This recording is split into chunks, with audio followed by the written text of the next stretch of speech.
What is up, Packers fans? Happy freaking Packers game day. We finally made it. It's here. I hope your day is treating you amazing so far. We are an hour away from noon kickoff and a bunch of fun games coming up right away at noon. And of course, about 3 hours and 25 minutes away from Packers Lions. After being deprived of football for freaking forever, we actually have a real life Packers game at Lambeau Field. Nonetheless, an actual home opener at Lambeau. How freaking amazing. If the stadium and, pregame around the stadium is anything like it was last night was hopping around Lambeau. Shout out to Aaron Nagler and Motel Men. They put on quite a show last night, but it was a great scene, a great vibe, tons of Packer fans out and about, just a really cool atmosphere around Lambeau. I have a feeling it's going to be very similar today and should be a epic game day at Lambeau Field. Like I said, I hope your day is treating you amazing. Hope this is everything we want it to be. There's a lot. It feels like there's so much on the line, right? You get Micah Parsons and it's a home game and it's an NFC North game and it's the Detroit Lions. It feels so insanely important right out the gate. And it is. It's just one game, but this is a big one right away. And after last year where you kind of struggled against good teams, the NFC North, the Detroit Lions in particular, you want to get off on the right foot. Get to that 1-0 start. This one has a big fight feel to it. I know you guys feel it. I feel it. And it's going to be an exciting day. No sponsorship today for Luigi's or Habish Roads here, but just want to shout them out anyway. I absolutely love partnering with both of them and just wanted to give them a quick shout out. So go follow them at luigispizza.com and habish.com as well. All right, let's jump into all of your incredible questions, and we'll get to as many as we can. I'll be here right up until that noon kickoff. I want to go watch those noon games as well, as I'm sure you guys do also. So we'll cut it off then, but we'll go right up until about noon with everything that you guys want to get into. I love that we're talking Cole Van Lanen first thing, chicken, but yes, he is still on Jacksonville. I don't know if he's inactive today. My guess is he probably would be, but yeah, he is still at the bottom of their offensive line depth chart. What can the Packers do differently to not have 20 players on the injury report every week? That's just football, chicken. In fact, this is as great of a situation as you pretty much can get in, come NFL season. I get that there's a few teams that might have less. There's certainly teams that have more, but to be going into this game where it kind of feels like Nate Hobbs is really the only question mark. We'll see with Jaden Reed. We know Micah's going to play. Christian Watson's obviously on the PUP list, and you've got a couple of those as well. But for an NFL season and kicking things off, this is pretty much as good as you could possibly ask for. You're going to have starters miss time in every single game. Detroit's got some players out as well. Like this stuff hell, think of it this way. Detroit should still have Frank Ragnow. He retired due to his body kind of wearing down on him. Like these things just happen. It's a violent sport. It's an extreme sport. You have to give everything to just, be at that level. And when you give everything, it takes it out of you. And there's going to be pulls and strains and cramps and backs and everything else that you can imagine. There's nothing. The answer is they can do nothing differently. It's just injury luck. It sucks to say. And of course, like as science continues to get better and there'll be teams that maybe can prepare their teams a little bit better. And I think Green Bay is at the forefront with everything that they're doing from a medical standpoint, from a training standpoint. And there's probably very few teams, if any, that do a better job of keeping a pulse on their players to try to make sure that they stay fresh through the course of the season than Green Bay. It's just one of those things. So going into this game where you might kind of really be down Christian Watson and maybe Nate Hobbs, that again, for any given game in the NFL, you'll take that overall, and you just hope it's going to get worse than that throughout the course of the season. But in a weird way, don't get me wrong, I want everyone to stay healthy, but in a weird way, I do think Green Bay is better protected from injuries than any other team with the depth that they have on this roster at a variety of different spots. It's not everywhere, and you can't have the catastrophic ones to key players, but they do have a lot of depth to get you through games if it does come to that. So we know there's going to be injuries throughout the course of the season, and my expectation would be that is going to affect other teams because they don't have Green Bay's depth more than will hopefully affect Green Bay. But it's just injury luck, my friend. That's all there is to it. All right. If the first two games of the year say anything, Andy, it doesn't look like I'm getting your Packers tickets. Oh, for the Pick'em League, yeah. Listen, that's an interesting start to say the least. I think I got the. I didn't look at it yet. I think I got the first game wrong for sure. I don't know if I had the Chargers covering or not. I'll have to go back and look at that. Dickey had Lofton, Jefferson, Kaufman, Favre had Brooks, Freeman, Chimura, Rodgers had Jennings, Nelson, and Finley. Where do you think Rodgers also had Devontae Adams? I guess you're talking about, I don't know, either way. Where do you think Love, Watson, Golden, and Kraft will rank? I think it's too early to say, Kevin. I think we need to see, let's see a game of Matthew Golden first. Let's see what Savion Williams can eventually do. And of course, there's going to be receivers through the Jordan Love era that aren't even on this team yet that are going to be a part of that equation as well. But I think this year, when you get to the end of the year, and if you can have Christian Watson and Matthew Golden out wide with Jaden Reed in the slot, Tucker Kraft at tight end, and Josh Jacobs in the backfield, that is a really potent attack of 5 weapons out there on offense. And then being able to bring in guys like Romeo Dobbs, Dontavian Wicks, Luke Musgrave, Marshawn Lloyd, Savion Williams. I think you've got the depth there as well. So I don't know how I would rank it. If I'm being honest, you'd have to kind of go through and look at that with a fine tooth comb. And again, Jordan Love's era is going to be tough to define until we get to the end of it and see what other receivers he had during that time frame. But I'm very confident with the weapons they have on this team right now. It goes without saying, they just need to catch the damn ball, and that would certainly help Jordan out more than anything at this point in time. Andy, do you do live tweeting during the game? It's blacked out in Denver. Not sure I'm going to watch. Pretty sad. I do live tweet during the game. I will be in the press box today. It's not going to get you through a play-by-play. I'll probably say that much, but I will be keeping observations open on Twitter and kind of tweeting everything out as the course of the game goes on. So again, it's probably not going to be any sort of play-by-play or anything like that, but we'll definitely be tweeting throughout the game today. Best of luck finding the game though. I would assume you could go to some bar somewhere or someplace that's going to have it on, but hopefully you can find a way to watch that. Video idea for the bye week, or more likely the offseason, ranking all 106 Packer seasons. Man, chicken, that sounds like a lot of work. I don't know if I have the time to research all of that. I don't even know if I could do it into the 90s and beyond. That's an undertaking, my friend. Let's see.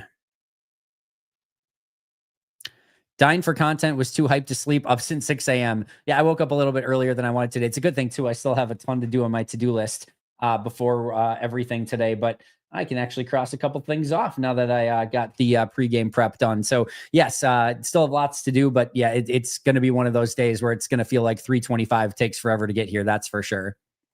Kirby Joseph's #1 hater. Welcome to the chat, Joseph. Love that. Who plays personal protector on punt if Zane doesn't play? Chris Brooks. That's a great question, John. I don't know that I have the exact answer to that. There are levels. This is a Justice Mosqueda question for sure. There are levels that even I don't quite get to. Backup personal punt protector is not one of the things that I have kept super close track of. Like I said, that would be a great question for the one and only Justice Mosqueda for sure.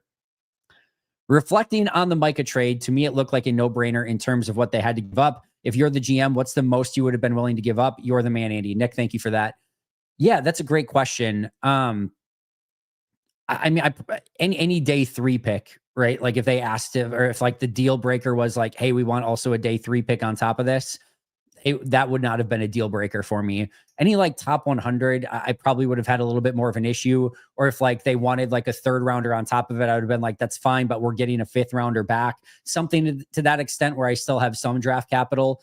But I probably would. You have to draw the line somewhere, of course. I still think Green Bay did a unbelievable job with giving up the 2 first-round picks and Kenny Clark. It's not nothing. It's certainly not nothing. Kenny's a good player, and the 2 first-round picks is premium draft capital that has not only the ability to be premium talent, but also on cheap contracts for up to 5 years with that 5th-year option as well. So that's not nothing to give up. But I do that deal every single day. Like I said, probably would have added pretty much any up to a 4th round pick in value on top of that. Probably could have included in a defensive end if they really wanted an Igbare, or if they really wanted Brenton Cox or something like that. I probably would have been fine with that as well. There could have been some things like that I did on top of it, but I think it was a good trade for both teams in terms of value overall. I thought Dallas would have wanted a younger player rather than Kenny. I think they made a mistake there, but outside of that, I think this was overall good business, especially on Green Bay side of things. Arian, it's I'm assuming you meant game day, but yes, it is. There it is. It's game day. LaFleur's first season opener home game. I don't know how it took 7 years. Also, LaFleur's in season 7. How? Yeah, time flies, my friend. And it is crazy that they haven't had one in his era. Crazy how Parsons' narrative flips so fast. Seen a lot of people say he's overrated or not that good. These things happen, right? You from whether it's from a national standpoint or from a rival team standpoint, you immediately start baking in narratives of this stuff. It also just, for whatever reason, is like human nature. We lift people up to eventually tear them down. I don't understand it. He's clearly a fantastic football player. Like, there's nobody that has delusions in reality of like, oh yeah, Micah Parsons is bad. If you want to argue that like, hey, they gave up too much and too big of a contract that they shouldn't have done that, there's a fair argument to be made there. But to say that, I disagree with that argument, by the way, but like, you can make a good faith argument of like, that's a lot to give up for any one player. And I could certainly have that conversation. I think you're wrong. I think it is fair value to give up for that player. And I would have done that deal for that player. But I can understand that part of the conversation, at least. Oh, he's actually overrated, he doesn't help you or anything like that. I mean, that's just absurd. I mean, I'm sorry, Preston Smith was starting opposite Rashawn Gary last year to begin the season. If you don't think going from Preston Smith to Micah Parsons is a massive effing upgrade, I don't know what to tell you. Like, I just don't know what to tell you. We're not watching the same world, much less the same sport, much less the same player. So yeah, it's a very interesting dynamic, but it is what it is. And I don't care what they say. I think Mike is going to go out and prove the world just how valuable he can be for a defense. Hell yeah. Hi, Andy. It's game day. Went through that. Let's effing go. Finally made it, folks. Most hated Minnesota. Good to see you. All right. Landon, good question here. I guess the Robinson call-up means no Hobbs. I wouldn't necessarily say that. So there's a couple things here. Remember, all right, that they don't have a ton of depth at their corner position, right? So Keyshawn Nixon, Nate Hobbs, and then Carrington Valentine, Bo Melton, Kamal Haddon. They had 5, and Micah Robinson would give them 6. Remember, Micah was probably going to make this team until they had to do a little bit of last minute gymnastics. He was on the initial 53. So they clearly liked him enough to have on the 53. He gets a call up. It could be a special teams thing. It could be for Nate Hobbs that he's not going to be able to play and they need that extra corner. But just remember, there's a real chance that Nate Hobbs is a true game time decision, meaning that it's going to take up until that hour and a half before game time to understand if he can actually play or not. That's a real possibility. And if you get to that hour and a half before game time and see that he can't play and you didn't call up Micah on Saturday, you cannot call him up at that point. You had to call him up on Saturday. So we could live in a world, and I'm not saying that this is necessarily the case, but we could live in a world where they needed that they needed to call him up just in case that Nate Hobbs wasn't able to go. And now if Nate Hobbs is able to go, they will just deactivate Micah Robinson still. They have done that in the past, by the way. Brought somebody up, used one of their activations, and then deactivated them on game day. It's happened on numerous occasions. So that is one possibility.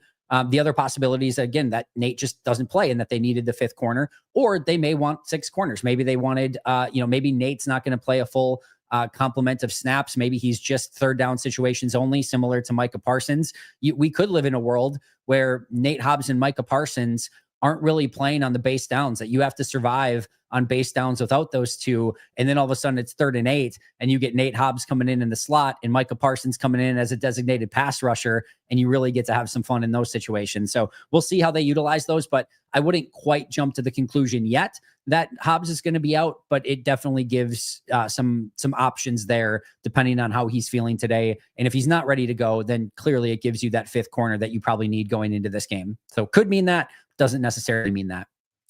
I hate that I'm at work right now. Work every weekend, General. I hate that for you as well. Hopefully you can find some ways to take a couple glances at your phone during the game.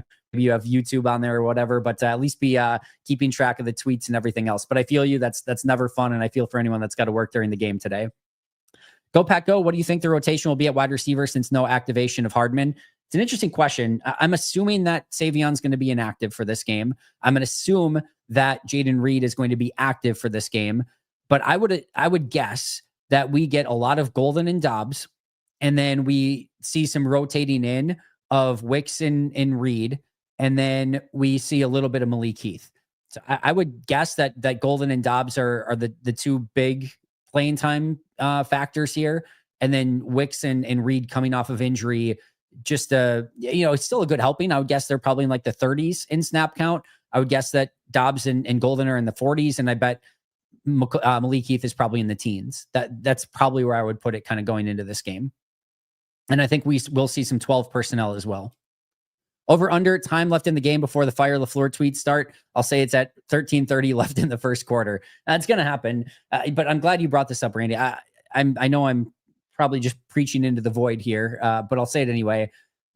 Again, try not to ride that wave too much. And I get the fandom. It's easy to do. I love the passion. I love the intensity. I love that you get, extremely high when the highs are high. I don't necessarily love that you get so low when the lows are low. I'm not speaking obviously to anyone in particular here, but just know that there is a long season. If they lose 31-10 today, it's not the end of the world. There is a lot of time left. We've already seen the Kansas City Chiefs lose. The Eagles easily could have lost that first game if CeeDee Lamb just decided to show up and catch the ball on Thursday.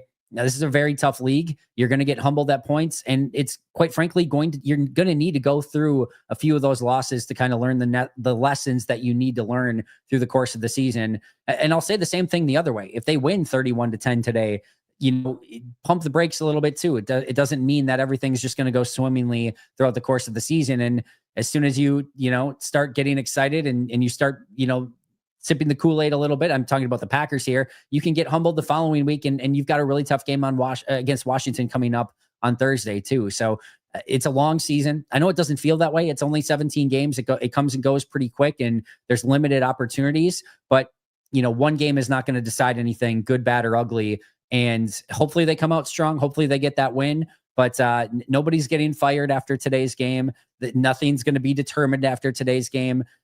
You can't win a Super Bowl in week one. You can lose it if you have a major injury or something like that. So that's the biggest thing. But outside of that, try again not to ride the wave too much, and just stay steady for the course as much as possible. But again, I love the passion. So you do you, fan how you want to fan, and who am I to judge or say in any way, shape, or form? Anyhow, confident are you in the Packers winning today on a scale of 1 to 10? I think Jordan Love is going to ball out. I'd say a 6. I think this is a true coin flip of a game. I think the Lions could win big. I think the Lions could win small. I think the Packers could win small. I think the Packers could win big. I think there's a variety of different outcomes here. This is just one of those games where small mistakes, big mistakes, turnovers are going to be probably the differentiator.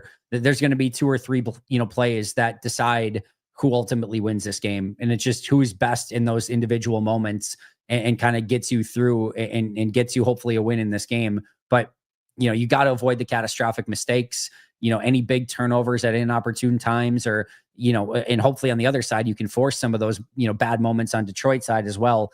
But this will be decided, I think, in a handful of plays at best, if not just 2 or 3 here or there. And the margins are razor thin on both sides for this game. You got to come with close to your A game, which is very difficult to do in week one. It just is, not having much preseason action, and just all of a sudden going in there and trying to accomplish what you want to do is not the easiest thing in the world. So hopefully everyone's prepared or can avoid a lot of those mistakes and can play their best possible football. But this one's going to be a razor thin margin. I do like Green Bay in this one. What did I say? 24-22.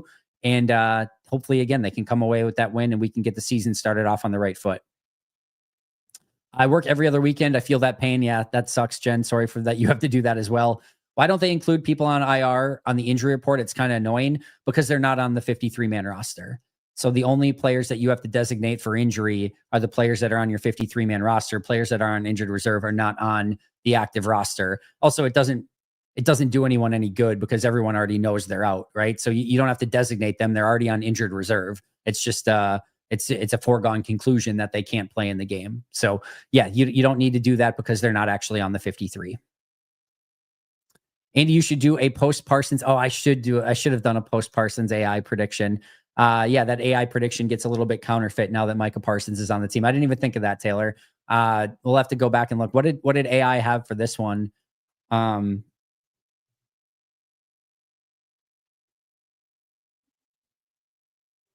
Trying to think when I did that.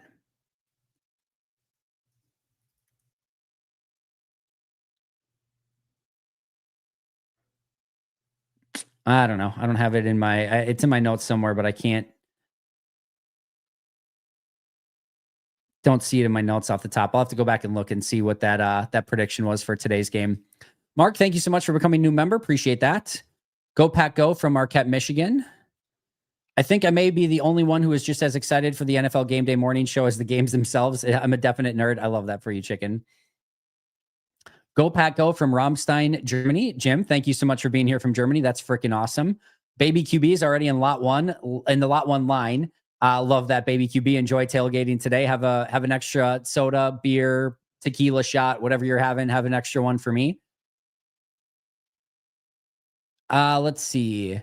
The sun is shining, the beer is flowing, the Luigi's is baking, and it's week 1 home opener at Lambeau. Life is great, Aaron. That sounds absolutely perfect. Life is very great right now. That new Jameson Williams contract has got me worried about keeping Watson, both speedy, tall wide receivers who have struggled with injuries and put up similar stats. Watson might even be a bit better. Yeah, if Watson comes back and plays well, he's probably going to get something similar on the open market. And I would have to assume that Green Bay says, thanks, but no thanks, and good luck. It's tough to give somebody that contract with the injury history that Christian's had. And if some other team is willing to do it, I think you tip your cap and say, thank you. We love you. We appreciate you. But good luck with your new team in that situation. If it's anything near that, I love Christian. I think he's a really great Packer when he's out there.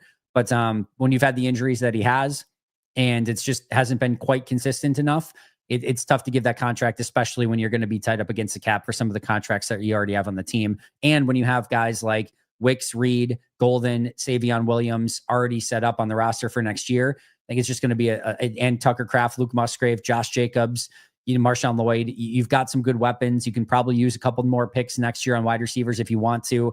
I just think that's going to be a tough one for Green Bay. Mark, thank you for the kind words. Moss saying positive things about Green Bay was where I saw Charles Woodson very hyped about Green Bay as well, which was awesome. Want to be hopeful, but God, I just have a bad feeling. Tanner, no bad feelings. If you have that, you keep that to yourself, my friend. We're taking that one down right away. Cheddarhead, thank you for being a member for 5 months. It is the most wonderful time of the year. No question about it. And Jen is exactly right. Only good vibes. Good vibes in chat only, everyone. If Hobbs doesn't play, as much as I love Carrington, they are going to throw wide receiver screens and bubble routes right at him.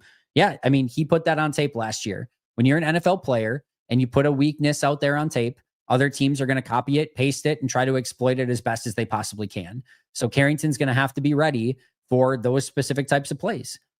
It is what it is. And in the NFL, when you show that you've got some sort of, either weakness or flaw in your game, you better get ready for every single team in the NFL to try to exploit it.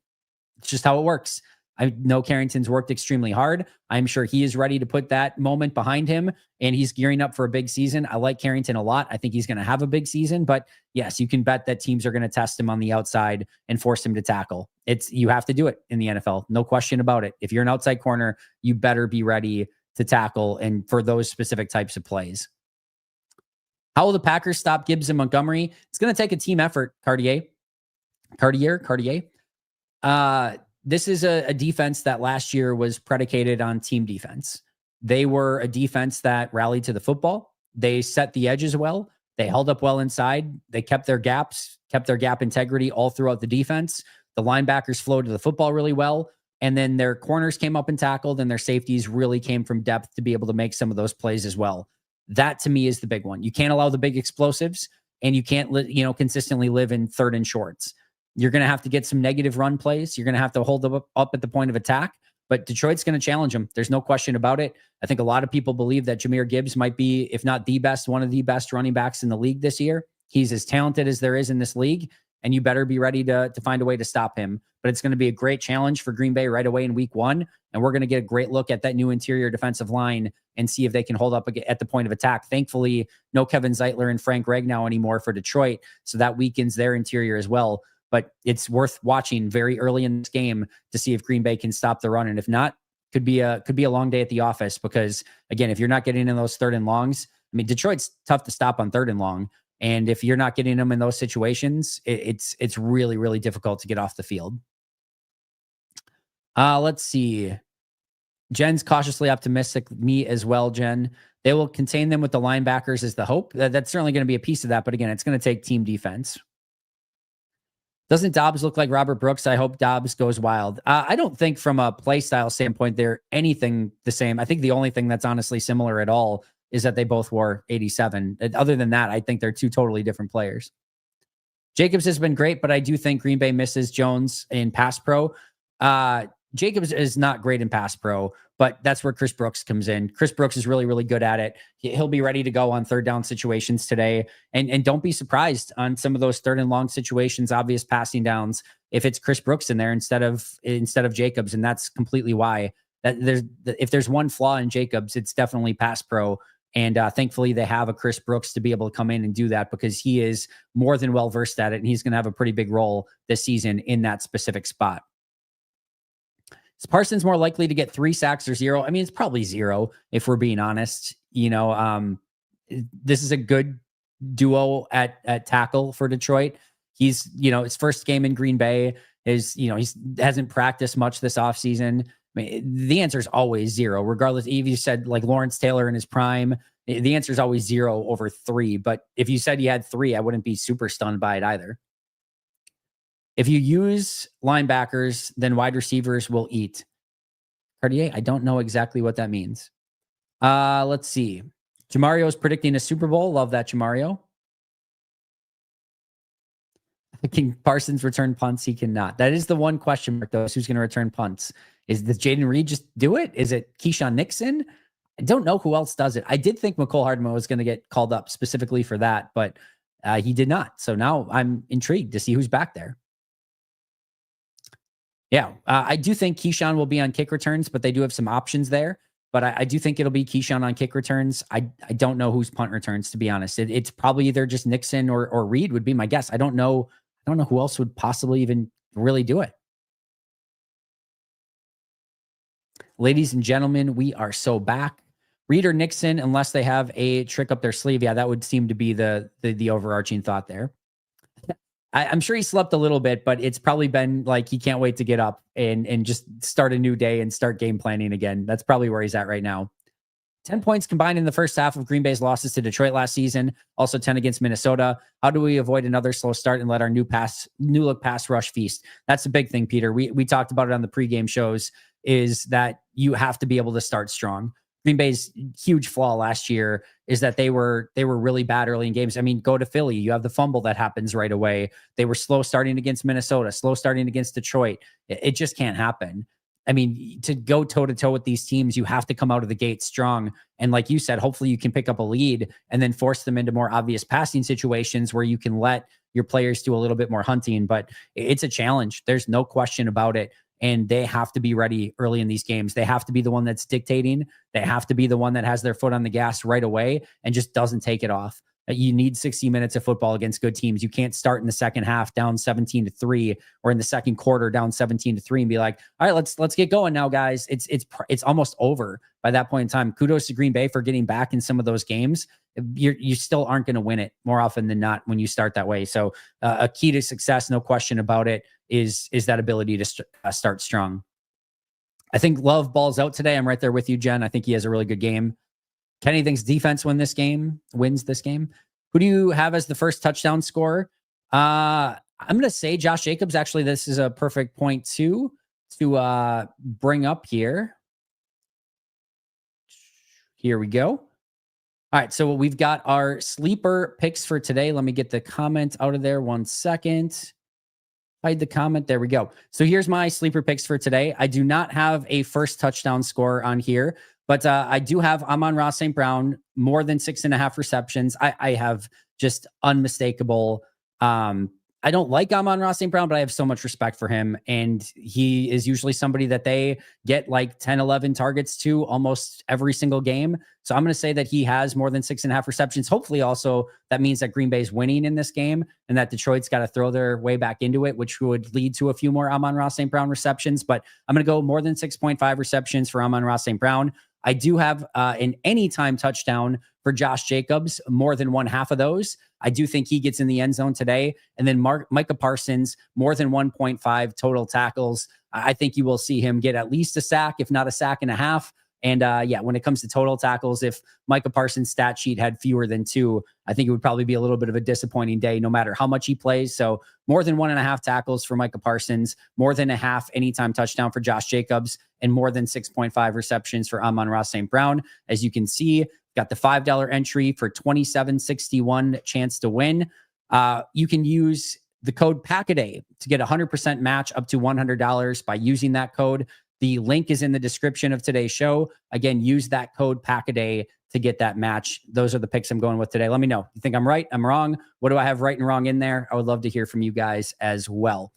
Let's get back to our chat for just a moment, changing it back up. And there we go. We're back to the comments. I think we're at about 11:10. Let's actually get to our super chats really quick. Jared Goff, soft toss, playoff loss, Packers in 5, Beast Bumblebee. I like that a lot. Amy, thank you for being here. All I want to see today, matching Detroit's physicality immediately. How about the thanks to Jerry on the fence? We made it, Andy. Huge shout out to Jerry Jones. Huge shout out to the 21 teams that passed on Matthew Golden so that Green Bay could get him at pick 22. Huge shout out to Jerry Jones for letting Micah Parsons go. Huge shout out to Goody for making all of it happen. Imagine I told you going into the offseason, Nate Hobbs, Aaron Banks, Micah Parsons, Matthew Golden.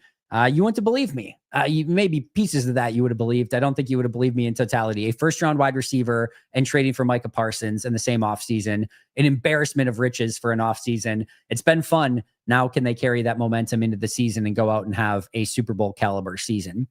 Is it a bad idea to just have the returner not touch any ball? At least there will be no muffs in that case.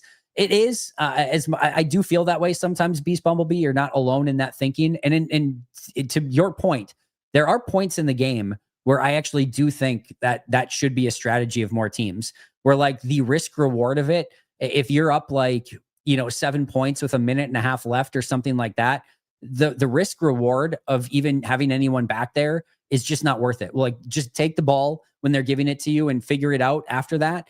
Put a guy back there so that they don't think they can just, punt it and have it stall wherever. But the demand is that he gets as far away from that ball, that the returner, that the protectors on the side are not even getting downfield, so a ball couldn't hit off of them. I do think there are points in time where that should be more of the standard of like, hey, we're not even risking anybody touching the ball at that point in time. But in general, it's bad strategy. You're going to pin far too deep, and field position does matter a lot in the NFL as well. So in general, bad strategy. I have thought about it before, but other than a late in game scenario where it's just the risk of catching it is too much, you should have somebody back there. And I know you say it in jest, but there should be that strategy from time to time.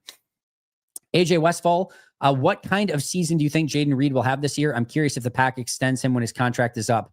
AJ, I would have a great answer for you on this if it weren't for the foot injury. It's a near impossibility to predict what's going to happen with Jayden this year. I know he's coming off a shoulder injury too. I've seen medical experts or Twitter medical experts. I don't believe it necessarily, but I've seen people say that the shoulder injury with him, I don't think he had surgery on it, if I remember correctly, that when you get that injury in the NFL, that there is a pretty strong risk of re-injury with that shoulder. And I've seen people say with this foot injury too, that if you're not careful, it can lead to more devastating foot injuries as well with it. So it in a way, I just hope I'm 1,000,000% wrong, and I'm never going to prognosticate on somebody's injury status through the course of the season. First of all, it's just useless because none of us know. Second of all, I don't even want to put that in the ether, but you hope, I'll put it this way, you hope he's not just a ticking time bomb where you're just waiting for that next injury to happen. And again, I'm not saying that that's going to be the case. It would be fitting if like the player that you're going in most worried about just ends up playing every single snap of every game and having no injury issues whatsoever. Let's put that into the ether instead. But with not knowing what complement of snaps they're going to be able to get him, or if he does have that risk of re-injury with either injury or any of that, it's a near impossibility to predict what type of season he's going to have. I think if he's healthy, he's going to have a great season. I have so much respect for Jayden Reed. I know at the second half of last year, it wasn't what he was wanting it to be, but the first year and a half, I think people are really forgetting just how incredible Jayden Reed was during that first year and a half of his career. Like legitimately awesome and big time wide receiver for this team. If he's anything near that, he is going to be a big time playmaker for Green Bay in this year and beyond, and will have a real chance to get that contract extension. But obviously the injury stuff just clouds it pretty distinctively right now. All right, going back to our chat here.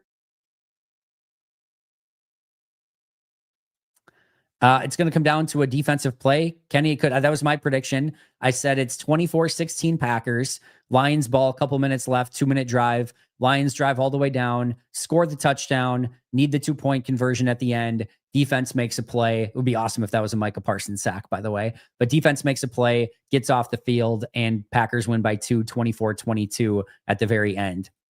Worried about how our interior D-line handles the Lions run game. It's why it's been my number one talking point all week long, Steven. No question about it. But it's not just Green Bay's side of things. Detroit is really new on the interior as well. Veteran Graham Glasgow is at center. I just don't think Graham Glasgow is all that good, if I'm being honest. And then you've got Christian Mahogany, a six-round pick from a year ago, who has not played a ton in the NFL at left guard. You've got rookie Tate Ratledge, a second-round pick this year at right guard. That's a lot of inexperience and just 3 new players playing together in new spots this year on their interior as well. So, I mean, I would make an argument. I think it's a fair argument that of the 3 players on the interior for Detroit and the players on the interior for Green Bay, that Devonte Wyatt is the best of any of those players. So I think Green Bay could still have an advantage there, but Wyatt, Wooden, Brooks, and then obviously Stackhouse and Brinson are going to have big games on the interior. No question about it. They just have to hold up against the run. I don't necessarily need a ton of pass rush from that group, although Devonte Wyatt would be nice. Carl Brooks would be nice to get that from as well. But I do need to see some real sound run defense from that group. It's going to be a huge key to today's matchup. And if you want to take your eye off the ball early, when Detroit has the ball, keep an eye on that line. Who's moving? Is it Green Bay moving their interior backwards, or is it Detroit moving Green Bay backwards? I think that's going to be a real fun match, or a real important matchup for this game. Feed Josh Jacobs early. Hey, if you got him, use him. He's a stud. He's a star. He's a bell cow. And when you've got that player on your team, it should be a focal point to utilize him as much as you can until he, either needs a breather or, Detroit starts to stop him consistently.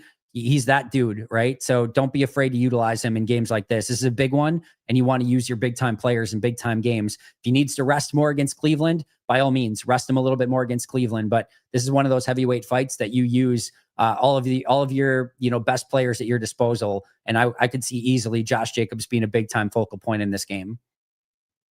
Go Parsons and Cooper inside blitz. Be interesting if we see that. If we get any sort of unique stuff with Micah in this game, or if it's just more pretty, meat and potatoes, or, just simple stuff with him playing a little bit more on the outside and being a designated pass rusher. We'll see. But I know Jeff Hafley's got stuff drawn up. Just depends on how much Micah's been able to kind of ingrain over this first, week with the team.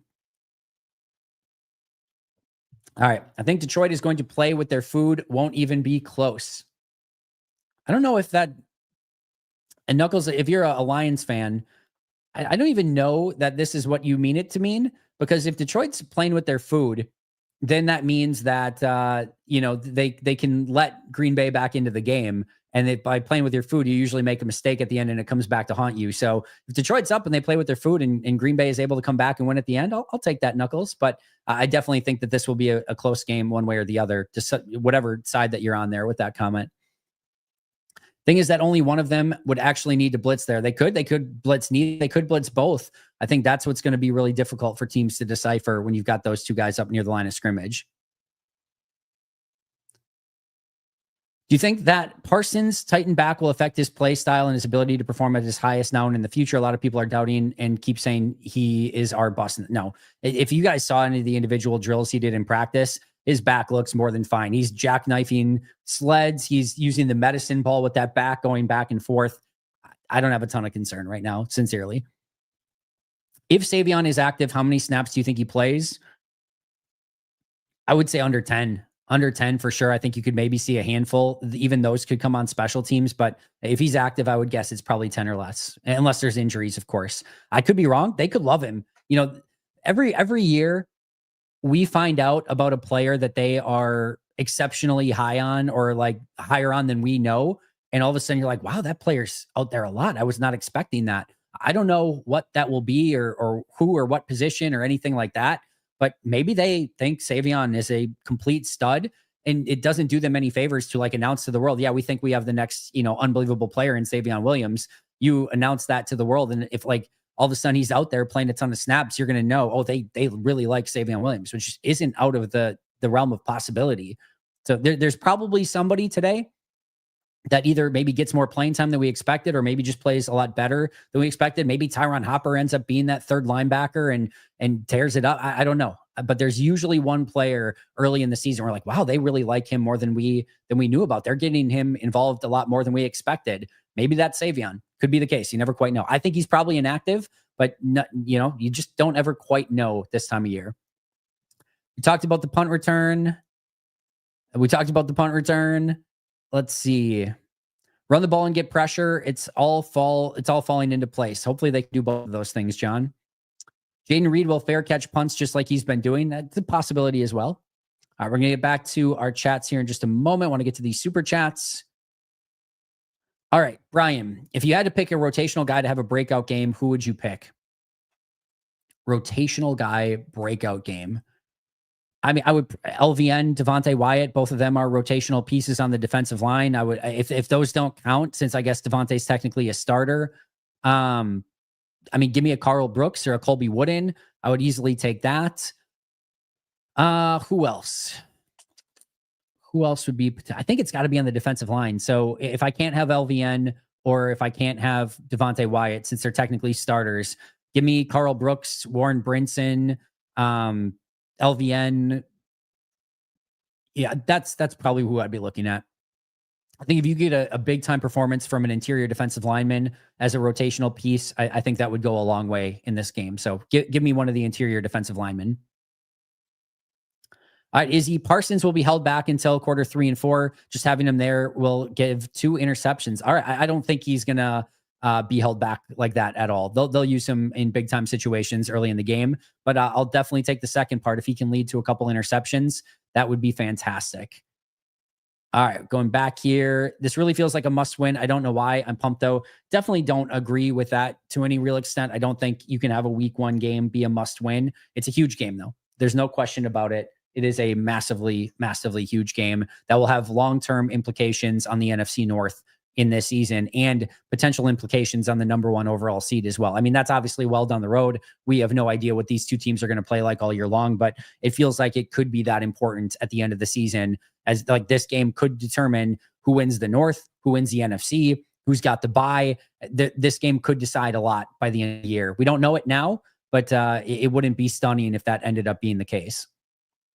Need Wyatt and Wooden to step up. Go Pack, go. Right there with you. It's a huge game for that interior of the defensive line. 2 hours from the stadium. I'll have to suit up. If I have to suit up, I will. Thank you, Brandon. Appreciate your service. I'll not be able to take Detroit fans if we don't win. They are already insufferable. Yeah, I mean, that's the beauty of it, right? Like, you win, you get to be insufferable. They win, they get to be insufferable. To the victor go the spoils. Everything's on the line right away. Week 1. I mean, some fan bases, I mean, with Chicago, you can beat them every game for 2 decades and they're still insufferable. So sometimes it just doesn't even matter. Who, in your opinion, has the best pregame of the networks? The Pack-A-Day podcast. Clearly, Pack-A-Day podcast has the best pregame that you can possibly find. It's an interesting. I usually tend to go NFL Network. I can't stand Bradshaw on Fox and that crew. That's the worst one to me. I think I would rather just listen to Opera than listen to the Fox pregame show. CBS is good. I enjoy CBS. But again, CBS, usually, I know the Packers are on CBS today, so that works out well. But usually CBS focuses a little bit more on their games, right? And it's usually the AFC game. So I tend maybe not to do that. ESPN, I usually just gets a little bit too heavy-handed, blowhard at times, but ESPN I can do. But usually I just have on NFL Network in the background. But a lot of times I'm doing this. And quite frankly, I don't have a huge need to get the pregame show stuff. I'm usually going to be going from noon until right end of game, and then we're doing post-game shows after and everything like that, Sunday Night Football. So that feels like the right amount. I really like when you've got the international game early, so you can just lead into it and have no need for the pregame shows whatsoever. But if I have something on in the background, it's usually NFL Network. Goodness, Lions fans are chortling more than Eagles fans, and they just won the Super Bowl. That's a fair assessment. For the last 15 years, I've been told it's a long season. It's a long season, Brandon, every single time. It is, though. Matthew Golden looks to score a touchdown. Dobbs scores a touchdown. Josh Jacobs touchdown. Tucker Kraft touchdown. Michael Parsons will feast with limited snaps. Sign me up, Demetrius. All right. Do we see as many Lions fans in the stands this year? Last year, it made me want to puke. Hopefully not, Aaron. Hopefully with it being the opening game in Green Bay, Hopefully that thing is filled with Packer fans, but there's certainly going to be Lions fans there. And I just think this is the new reality, right? And overall, this works out well. Packer fans are in every single opposing stadium. When it's a Rams game or a Vegas game, or I mean, almost any game, any team that doesn't have a great fan base, I mean, that's a takeover for Green Bay. So a lot of the road games feel like home games for Green Bay. And still, even the ones where there's a decent amount of fans, it still feels like a home game in Green Bay. But I just think that Lambeau has become a destination for every single fan base, right? You would love to go see. I mean, imagine you're a fan of any other team and your team's playing at Lambeau. What is the first game that you're going to circle on your calendar that you would want to go to if you go to an away game? There's no way it's not Green Bay at Lambeau Field. And, you know, you can enjoy your time in Green Bay. It's not like we've got Eagles fans that are like just, you know, making it a miserable experience for you. Like Packers fans are Midwest friendly. It's a great situation to go to. There's no question about it. If I were a fan of any other team, the road game, if I had the Packers on my schedule, I would want to go to that game. And price probably wouldn't be a huge determining factor.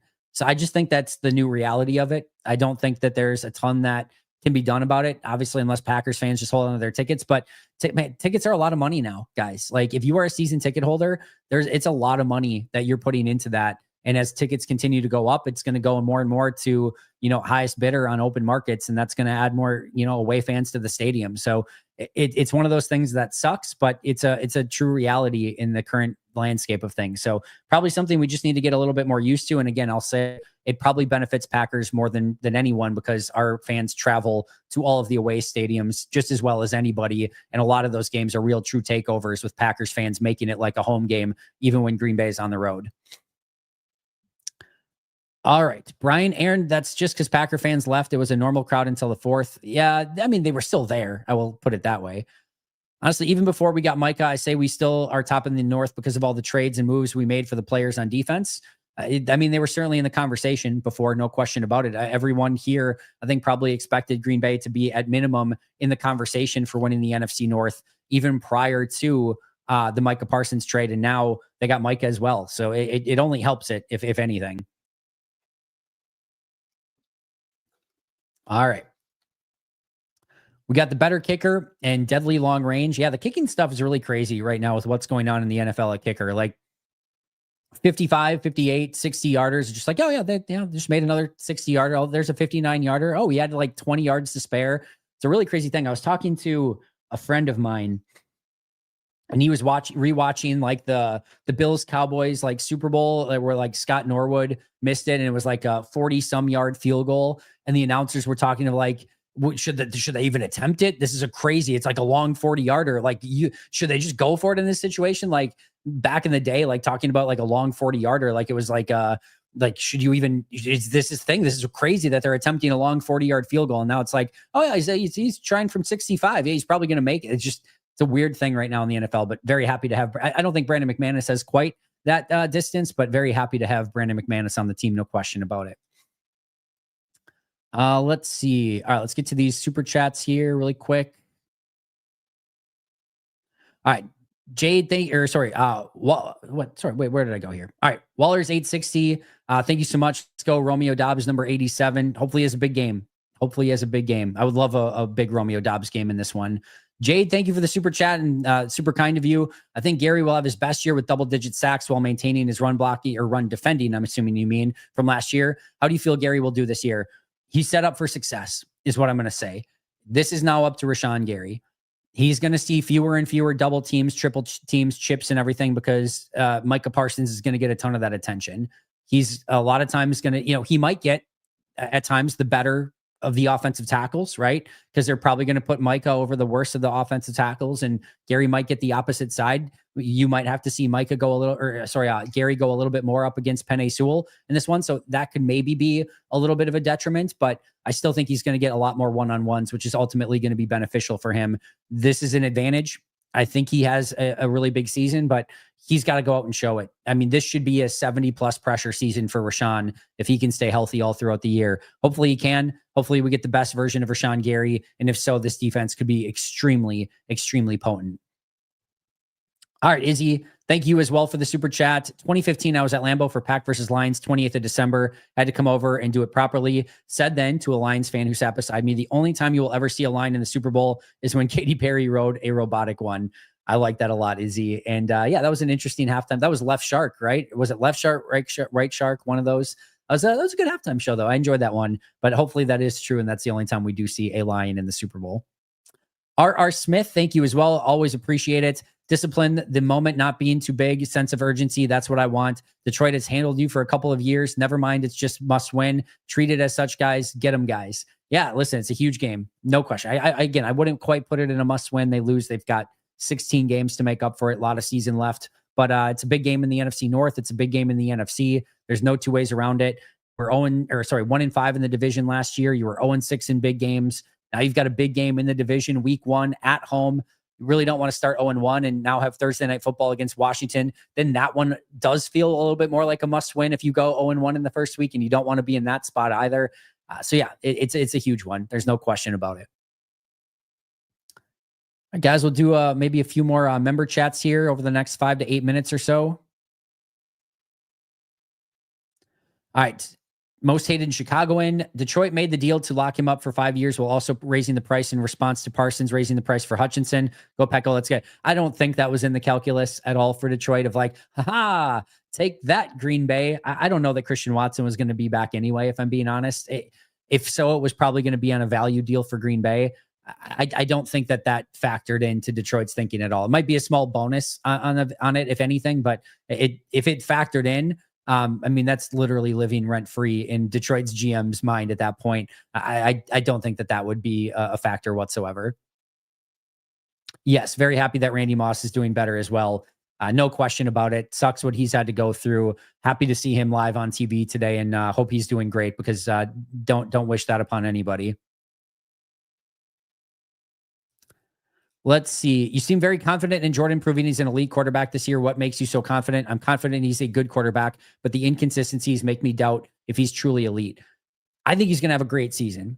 And where we define and put that line for elite quarterback, that's always debatable, right? But I think he's going to have his best season in total. I think he has the ability to go out and be a top 7, 8 quarterback, at worst top 10 quarterback in the league. And that's where I want to see him get to, is like unquestionably a top 10 quarterback. And to your point, that consistency is going to be a huge piece of it. I think injuries were a huge factor last year. I think without injuries, we would have seen a much better Jordan Love. And I expect him without the injuries. I mean, let's put it this way, guys. If Jordan Love, even injured last year, while missing, what was it, like almost 3 games in totality? If you take the 2 games that he missed plus half of Jacksonville, half of Chicago, basically missing 3 games, and his receivers dropping every important pass known to man. If his receivers just catch the ball at a decently higher rate, he's healthy and he gets to play in 3 more games, his numbers look so insanely better last year. I mean, so insanely better. So to me, even in what maybe felt like a slightly down year for Jordan last year, it was still a really good year if, again, he just was able to either stay healthy or play those additional games, or just get his wide receivers to catch the damn ball. So assuming his receivers catch the damn ball and he stays healthy, I think you're going to see a really good Jordan Love and really start seeing him be considered in that top 10. I don't know if, again, we're going to get, I would be stunned, maybe not stunned, but I'd be surprised if we're talking him in like the Mahomes, Josh Allen sort of territory. But that next tier, I think Jordan Love has every right to be in that conversation in, but he's got to prove it. No question about it. All right, let's get to these. Okay, so I see. Oh, no, maybe there weren't. Maybe those are the same too. I don't think there's any more super chats that came in. I thought there were a couple, but okay, there weren't. All right, a couple more, and then I'm going to get out of here, guys. Man, I cannot wait for the Packers to win. Key is going to be crying himself to sleep tonight. The Packers are not trash. Going 0-16 is trash. 11-6 is not. I didn't see the conversation that lives up to that, but we got a Lions fan in chat. All right, that's cool.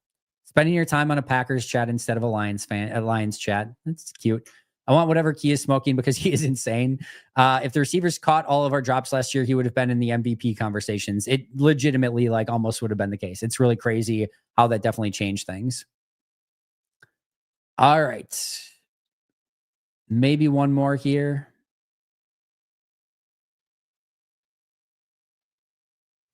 Gabe's got to go, Pack, go.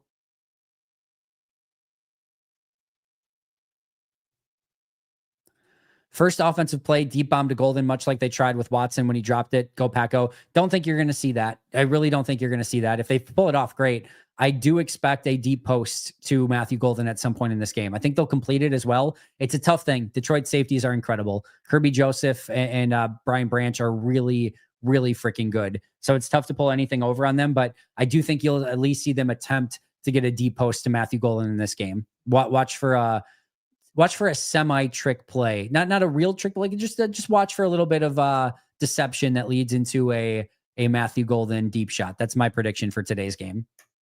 All right, friends, I'm going to get out of here. Enjoy the hell out of today's game. Packers win by 2, 24-22. That's my official prediction. Sticking to it. Hope all of your fantasy leagues go well. Hope you guys enjoy every second of the noon games. NFL Red Zone. Football is back. I love you all. Thank you for all the support. We finally made it after months and months and months and days and days and days of no Packers football. We are so freaking back today. Enjoy the hell out of it. And as always, and especially today, go Pack, go.